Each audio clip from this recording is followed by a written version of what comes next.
Hello everyone, kumusta po ang bawat isa? Nawa kayo po ay nasa mabuting kalagayan. Isa na namang video ang aking ibabahagi na mula sa salita ng Diyos na tiyak na kapupulutan natin ng magagandang aral. Nakaranas ka na ba ng paghihirap o hindi makatarungan o hindi tama ang pagtatrato sa iyo?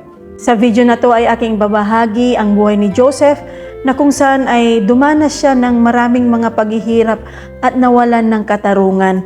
Ngunit sa huli ay itinaas siya ng Diyos at ginamit upang iligtas ang angkan ng Israel. Genesis 50 verse 20. As for you, you meant evil against me, but God meant it for good, to bring it about that many people should be kept alive as they are today. God allows bad things to happen to fulfill His purpose. Ano ba yung mga bad things na to? Katulad ng mga bagay na hindi natin inaasahan, hindi natin ina-expect na mangyayari na nakakasama sa atin o kaya may mga trahedya, mga aksidente or mga bagay na hindi natin hawak na sadyang nangyari sa atin. Katulad ng nangyari sa buhay ni Joseph na ibinenta siya ng kanyang mga kapatid at nang hinanap ng kanyang ama ay sinabi na patay na siya. At pagkalaon noon ay napagbintangan pa siya na nagsamantala at nakulong. So napakaraming mga sitwasyon sa kanyang buhay na kung saan ay naranasan niya yung injustice, unfairness. Ngunit ito rin ang naging daan upang siya ay pagkatiwalaan ng hari at italaga bilang second in command sa buong Egypt.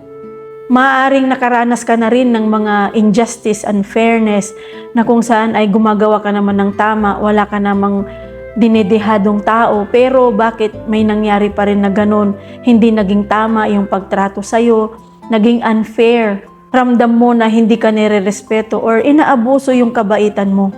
Sa kabila ng mga nararanasan natin na ganito ay batid ito ng Diyos, hindi niya ito binabaliwala, nakikita niya kung ano yung nangyayari sa atin.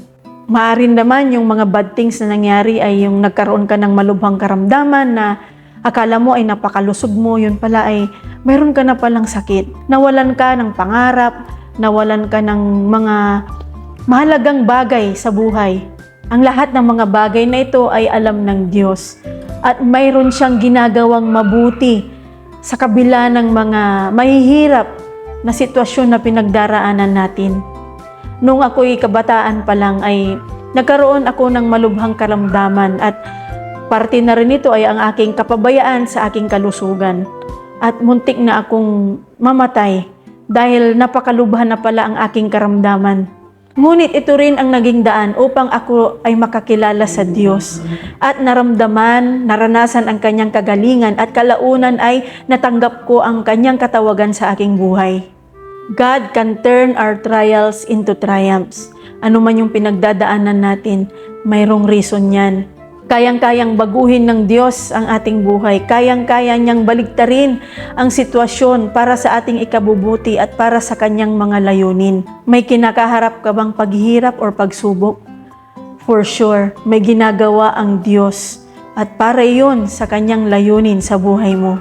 Your trials can pave the way for God's blessings.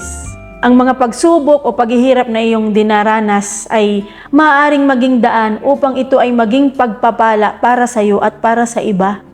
Ang mga naging karanasan ni Joseph at ang kakayanan na mag-interpret ng mga panaginip ang siyang naging daan upang mailigtas ang kanyang buong angkan sa kagutuman.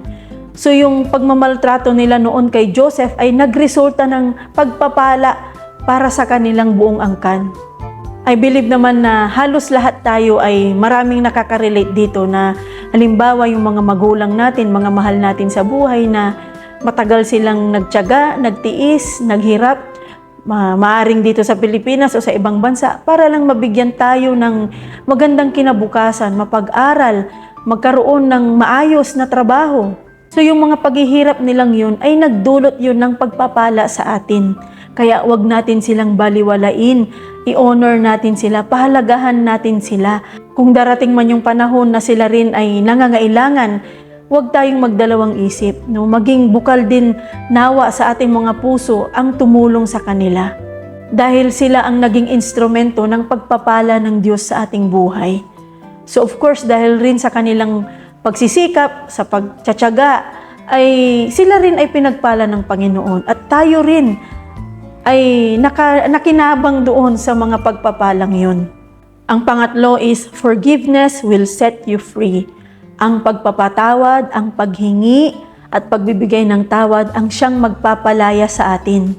Ito'y pagiging malaya mula sa mga galit, puot, at mga bagay na nagkulong sa atin na nagdulot ng mga hindi magagandang pakikitungo.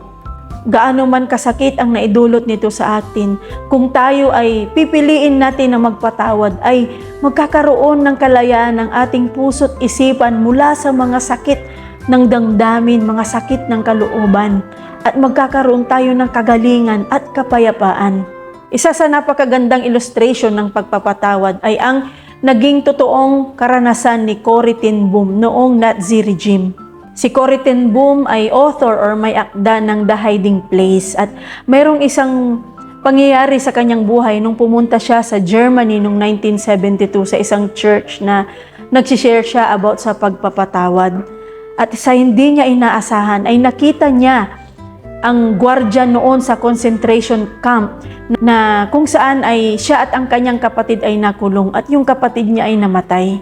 Pagkatapos ng kanyang mensahe sa church na yun ay lumapit yung gwardyang ito, pero lingid sa kanya ay hindi niya naalala si Corrie ten Boom na isa pala siyang bihag nito noon. At lumapit ang gwardyang ito at sinabi niya na nakaka-relate siya sa mga kwento niya dahil yung time na yun ay isa siyang gwardya. Pero sinabi niya na naging Christian na siya, nakakilala na siya sa Diyos.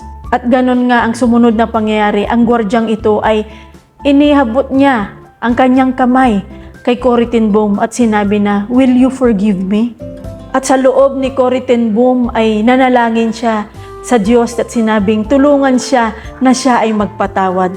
At nang iangat niya na ang kanyang kamay ay mayroon daw siyang nadamang parang kuryente na dumaloy mula sa kanyang balikat hanggang sa kanyang mga kamay. At sinabi niya, "I forgive you, brother, with all my heart."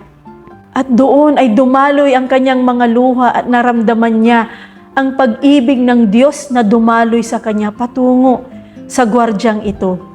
It is such a wonderful story. It is indeed true na forgiveness is powerful. Tinutunaw nito ang galit, ang puot sa ating puso at pinapalitan ito ng Diyos ng pagmamahal, ng pag-ibig sa kapwa. So matuto tayong magpatawad, matuto tayong humingi at magbigay ng patawad or kapatawaran. Forgiveness is not an emotion, it is a choice.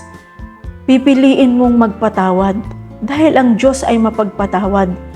He will enable us to forgive because of His grace. So sa ating application is, una is to look on your trials or hardships in God's perspective. May iba ang ating pagharap sa mga pagsubok o sa mga nararanasan natin ngayon. Kung tinitignan natin ito sa mata ng Diyos, ano ba yung nais ng Diyos? What God wants out of this problem or hardships that we are facing? Mahaharap natin ang mga ito ng may pananampalataya at may pag-asa dahil mayroon mabuting kahihinatnan or maidudulot ang mga pagsubok na kinakaharap natin. May magandang aral din itong maidudulot sa ating buhay na siyang magpapatatag ng ating pagtitiwala sa Diyos. Tingnan natin ito sa perspective ng Diyos upang tayo rin ay maging marunong at maging mapagtagumpay sa pagharap ng mga hamon. Pangalawang application, forgive those who hurt you and be free. Matuto tayong magpatawad sa mga nakasakit sa atin. Hayaan natin na ang Diyos ang siyang kumilos upang matulungan niya tayo na magpatawad.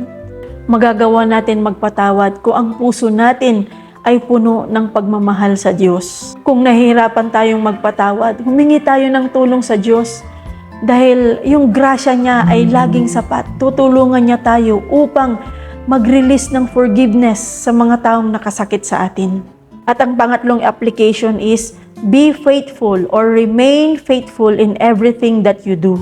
ang isang katangian ni Joseph na naging consistent sa kanya or nagpatuloy pa rin niyang ginagawa sa kabila ng kanyang mga paghihirap, sa kabila ng mga pagsubok na naranasan niya ay yung pagiging tapat niya sa paggawa ng kanyang mga responsibilidad. At of course, yung kanyang katapatan sa Diyos na hindi nag-waver or hindi nagduda yung kanyang pananampalataya. Kahit na ganun yung kanyang naranasan ay naging tapat pa rin siya sa kanyang paglilingkod, sa kanyang relasyon sa Diyos. Dahil nakikita yan ng Diyos at siya ang maggagantimpala sa iyo. Sa panghuli, anuman ang pinagdaraanan mong pagsubok ay magpatuloy ka lang, magtiyaga ng may pananampalataya sa Diyos. Dahil God can turn your trials into triumphs. Bibigyan ka ng katagumpayan ng Diyos sa takdang panahon. Maraming salamat sa iyong panonood. Hanggang sa muli at God bless you.